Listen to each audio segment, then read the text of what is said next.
Today I'm going to be doing a little bit of winterizing on this little hornbeam. It's in plenty big of a pot to make it through the winter just fine without any bad effects. Because I had just slip potted this one up a size of pot at the end of the year anyways.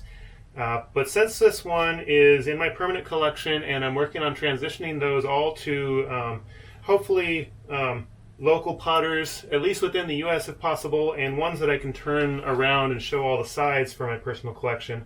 This one's an oval, and that doesn't quite fit with what I'm going for. I want to be able to do exactly what I'm doing with this tree and spin it around, show whatever side that I want. So this is actually going to come out. I'm going to be selling this pot. It's a pretty nice oval, just not for me. So what I did is I made some temporary wooden boxes to get me through the winter for these. And these are just some wood that I had lying around. It's either pine or hemlock, regular 2x4s that have been ripped to make them 1x4s. So these I assembled yesterday. I made 3 of them because I'm going to do a few of my plants the same way. They're going to get repotted in spring. So until then I want to just have just enough space to protect them for the winter. And then in spring, I'll give them their fancy new pots. So these I did a burning technique called shosugiban, which you can look up and find plenty on the internet or YouTube about that. But instead of doing that, I'm just showing you the repotting process to get me through until spring.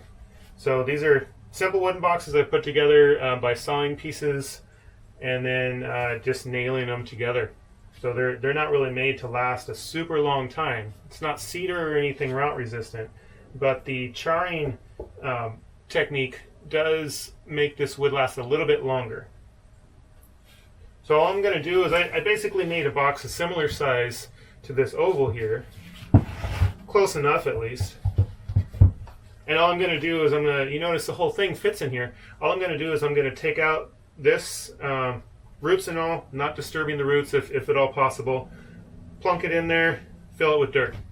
I'm not going to worry about doing wire ties on it because I'm not going to be shifting this around very much. It's just going to sit here in the greenhouse for the rest of the winter. I'll be cleaning up that pot after that, and then get the exciting process of looking for a new pot specifically for this tree. So if you have any suggestions of potters to look at that are hopefully in the US, huge bonus if I can actually go see them in person. Let me know in the comments. So I've already cleaned off this, and I've done a little bit of the trimming to it. I removed the leaves that didn't want to fall off. So it's ready to go. I just have to remove the tie-in wires.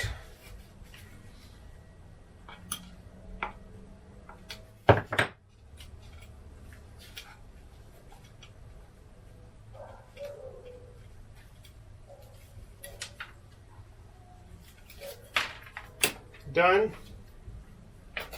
The tie-in wires are out. I'm going to put just a little bit of soil on the bottom of the pot. Let's see.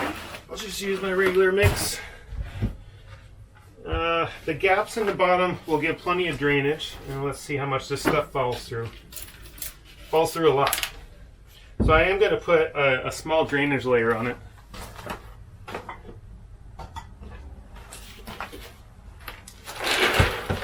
And this is just some thick bark that I have.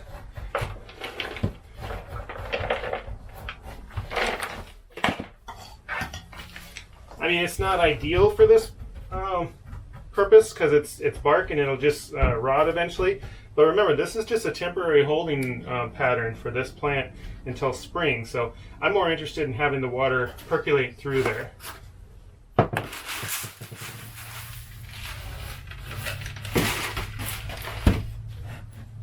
Got that on there, and then let's see what this looks like.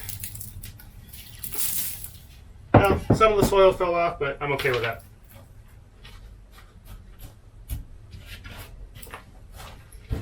And I don't really care how this is positioned in here. There's no front to worry about. This is, after all, just a temporary pot for the winter time. So I'm just going to smush the roots down a little bit.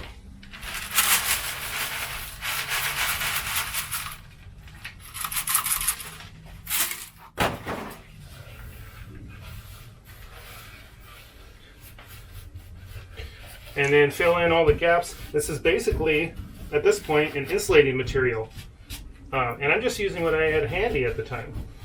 I'm not going to worry about soil surface mossing or anything like that. And then the last step I'll do is I'll just give it a good watering in, which settles everything down in there. Make sure that the roots stay moist, just moist enough, so that they don't dry out.